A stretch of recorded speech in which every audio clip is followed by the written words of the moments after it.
hope, help, and healing. With a hint of humor, Hashimoto'sHealing.com. Hey people, I'm Marc Ryan, licensed acupuncturist and herbalist from Hashimoto'sHealing.com. I've spoken with over 750 people with Hashimoto's in the last 19 months. And listening to all of them share their struggles and their trials and tribulations, their frustrations and their symptoms, and boy can I relate. And fatigue was almost always number one. And being tired affects everything else. You know, if you don't have enough energy to cook, you can't change your diet. If you don't have enough energy to exercise, you can't lose weight. If you don't have the energy to be with friends and family and loved ones, you get depressed and lonely. If you don't have the energy, you can't get motivated to get better. You know, I was speaking with a woman with Hashimoto's last week, and you could hear the pain in her voice. She told me this fatigue colors everything in her life. You know, it makes her not want to meet new people. It drains her of her motivation, which means she feels like she can't ever get to the many things that may help her feel better, like exercise. And I could totally relate because I've been there. You know, I remember what it was like to be unable to find the energy to spend time with my kids or my girlfriend. It sucks. So we have to find a way out of this sinkhole. And in this video, we're going to look at my 4 top causes of low energy fatigue and exhaustion. And really I squeezed a lot more than 4 into these 4, so I'm going to fly through them at lightning speed. So we'll be looking at 4 areas. The first is thyroid hormone fixations and fatigue. Thyroid replacement hormone is a lot of people's favorite obsession. It shouldn't be. I'm going to explain why. 2 are the non-negotiables. These are things that you can't have. They will stop progress, deadness tracks, like cutting the tracks right out from under a train.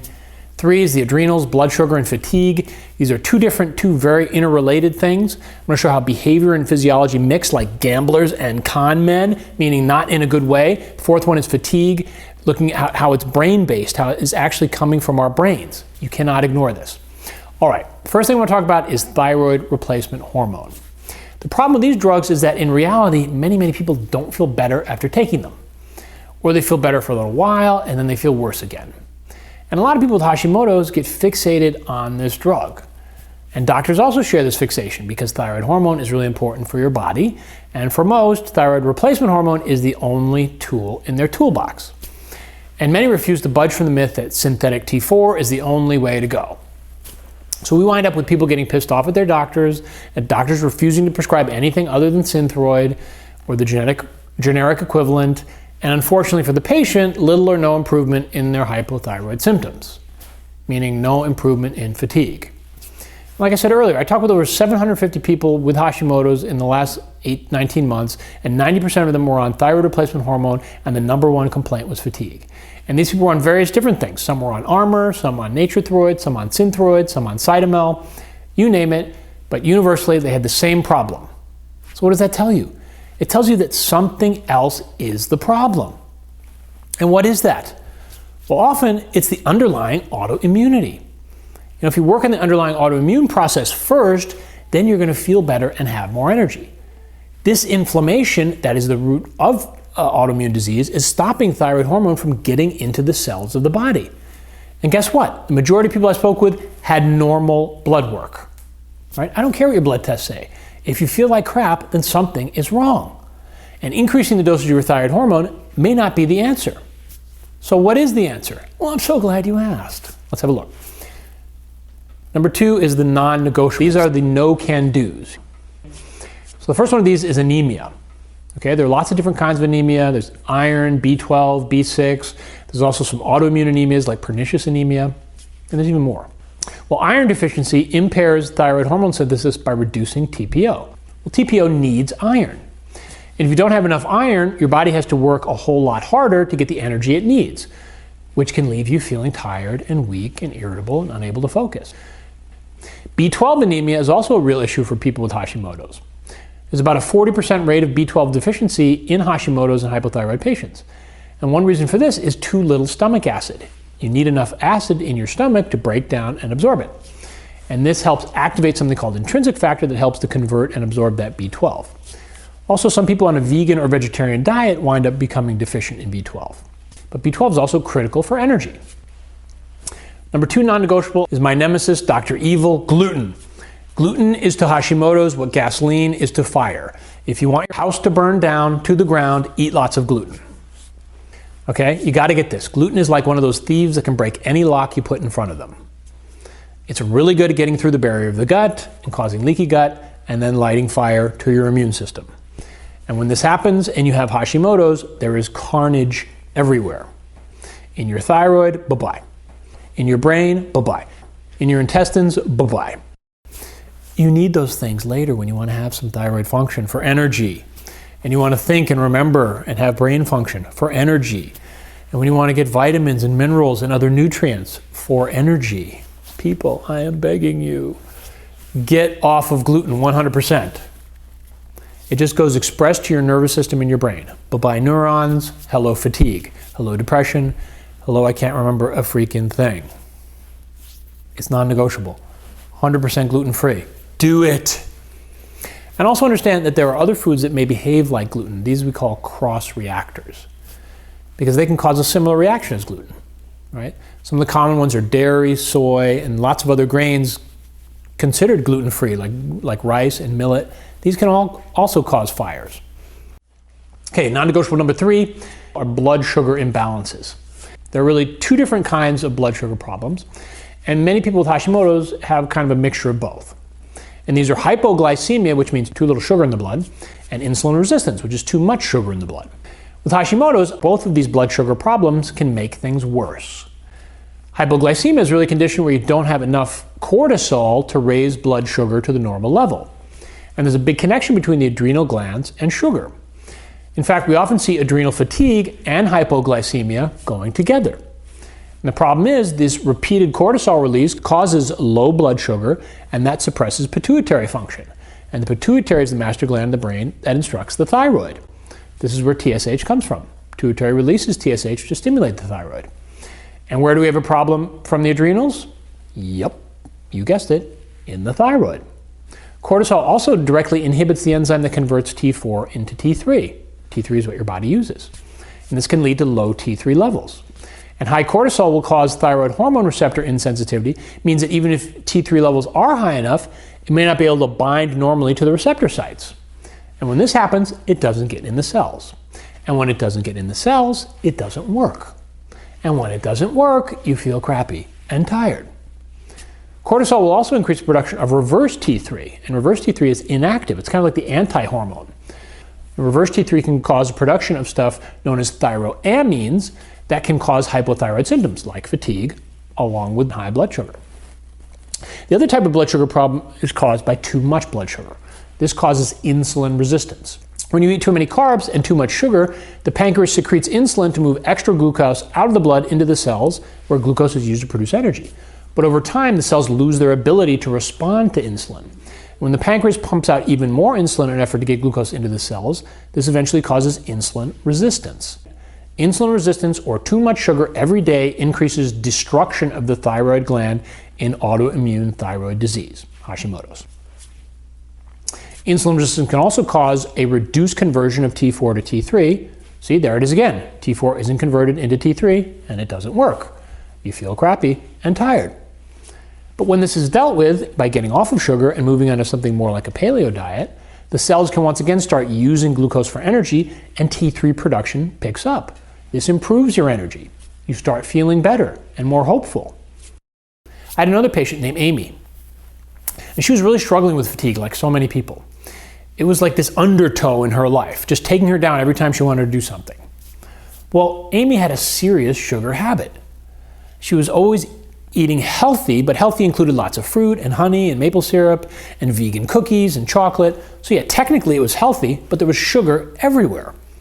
And one of the main problems was that this sugar was her go-to solution for lack of energy. Right? It would give her a temporary boost. The problem with that is it's like any addiction. You know, if you start using sugar every time you need a boost, then pretty soon, like an addict, you're going to develop a tolerance. And you're going to need more and more and more. And this is exactly what happened.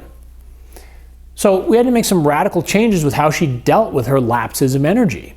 You know, we took a lot of that sugar out of her diet and replaced it with healthy proteins and good fats. We made sure she ate frequently enough so her sugar didn't crash and make her crave more sugar. And we had her doing some exercises that I teach in my program, The 5 Elements of Thyroid Health, these Qigong exercises that help gently build energy. and she became a different person. She lost 15 pounds, she had way more energy, and this energy was sustainable. She wasn't relying on sugar and then crashing over and over again. This also allowed her thyroid to start working better, and she had more natural reserves. Her life was really transformed because she faced her sugar addiction. One of the keys to this was a low-carb diet. For a person who's insulin resistant, which Amy was, a lower carbohydrate diet can restore that T4 to T3 conversion and help you lose weight in the process. Okay, so as you can see, both types of sugar problems lead to thyroid problems, and this stops thyroid hormone from getting into the cells, which means it doesn't work and you feel tired. And if you have this problem, you know what's the worst possible thing you can do? Reach for sugar for an energy boost. This is like reaching for a cigarette when you have an asthma attack. All right? How many of us have done this? Raise your hand. You can't do it. Instead, you need to reach for a nice mix of protein and good fat. Okay, last non-negotiable is sleep. It's kind of obvious, but we need to talk about it anyway. If you want to have abundant energy, you need to get enough sleep. A lot of people with Hashimoto's have insomnia, super common. And this can be another huge trigger for autoimmunity. It also impacts your brain. If you don't get enough sleep, you won't get better. Why does this happen? Well, a lot of times this is caused by the adrenals. Adrenals are hugely impacted by stress. With Hashimoto's, we often are in a constant state of stress. And you notice you can't handle stress like most people, right? Well, this is because our bodies are in a constant state of physical stress. We have maxed out our stress cards. Most people are aware of the obvious forms of stress that affects the adrenal glands, like impossibly full schedules, kids, driving in traffic, financial problems, divorce, losing a job, moving, losing a loved one, the many other emotional, psychological challenges of being a person in the 21st century. But other things you don't normally think of are also really stressful. These include blood sugar swings, leaky gut, food intolerances, especially gluten, chronic infections, environmental toxins, autoimmune disease. All of these things sound an alarm in the body, and they cause the adrenals to pump out more stress hormone. So if you have Hashimoto's, you probably have almost all of those things.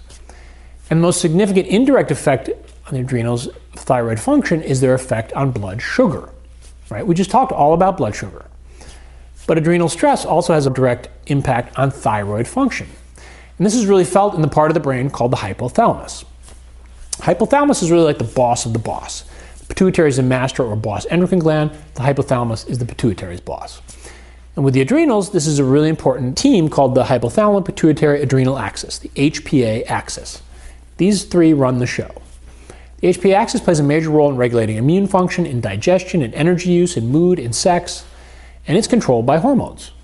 And it's totally manipulated by stress, right? With Hashimoto's, one of the reasons why people continue to feel exhausted, even though they're taking thyroid hormone, is because of a messed up HPA axis. And a messed up HPA axis can lead to major sleep problems, which means our immune systems are triggered, which means we become inflamed, which causes more cortisol to be released, which impacts our blood sugar, which affects our thyroids, which affects the adrenals, and on and on. You see, it's this vicious cycle that involves all these different systems of the body. See where I'm going with this? And you see how it's all connected? It's not just caused by the thyroid. All right, so let's recap here. We talked about a ton of stuff. We've seen Hashimoto's reaches into particularly every corner of your being. It impacts your brain, how you handle stress, it affects your digestion, how you react to certain foods like gluten, it affects your memory, your mood, your thinking. So we need something big enough that touches all of these areas. And what that really comes down to is creating a Hashimoto's lifestyle. Now, I've worked with a lot of people this last year. The ones who got the best results were those who really dove in and embraced this. For example, let me tell you what I mean about a Hashimoto's lifestyle. Another woman I worked with was named Cheryl. And she went through a very difficult time the year before she came to see me. She was in a high-stress job, and this began progressing her Hashimoto's, and really this took her life away. All the problems led to her and her boyfriend breaking up. She put on weight, she didn't feel good about herself, and this started to impact the way she behaved. She started binging on bad food, she didn't want to see her friends or hang out, she didn't want to do anything. And her job was just so draining that she had nothing left when she got home. And this all propelled her Hashimoto's into this terrible downward spiral, right? So when she came to me, she was at her wit's end. She already knew her job wasn't serving her. And so we worked together for 6 months. We worked on radically changing her diet. And then through this whole process, she decided to quit her job. She just walked away. She gave herself some time to heal. And in that time, we worked on her adrenals so they weren't so depleted from what she went through. We worked on her gut, and we supported that with a special autoimmune diet. We worked on her brain, and we cleared up some of that inflammation and the neurotransmitter imbalances that caused her to feel so moody and depressed and lousy. She learned how to do all of this in my program, right, which is called the 5 Elements of Thyroid Health. And within 1 month, things started to really turn around for her. She found a new job that was way more rewarding and way less stressful. She lost 18 pounds, dramatically reduced her inflammation, the systemic inflammation. She started to get her energy back, and she was so excited that she could exercise again. And her moods and her energy improved, so she felt like seeing friends and family again, and she had some joy return to her life. And she started dating. And most of this was done by creating a plan of action and setting a healing intention, and slowly and steadily moving towards it. And we worked together to plan a life for her that allowed her to heal. And one of the things I frequently discuss in my teaching and in my consultations is that Hashimoto's is a multi-system disorder. It's not just a thyroid problem or just an immune system problem. It extends to all the major systems of your body, including your liver, the adrenals, the pancreas, the stomach, the digestive tract, and yes, the brain. And this is often why people don't get better. Their doctors ignore all these other systems and just keep increasing thyroid hormone dosage. They just keep adding more and more and more. A lot of times that doesn't work. Instead, you need a multi-system strategy. And that's what I offer. A strategy for determining first where the problems are, and then a program designed to fix them. And in my next video, I'm going to show you how this multi-system approach works, and you'll discover some great strategies for healing and getting abundant energy back in your life. I'm Marc Ryan, licensed acupuncturist and herbalist from Hashimoto'sHealing.com. Hope, help, and healing. With a hint of humor, Hashimoto'sHealing.com.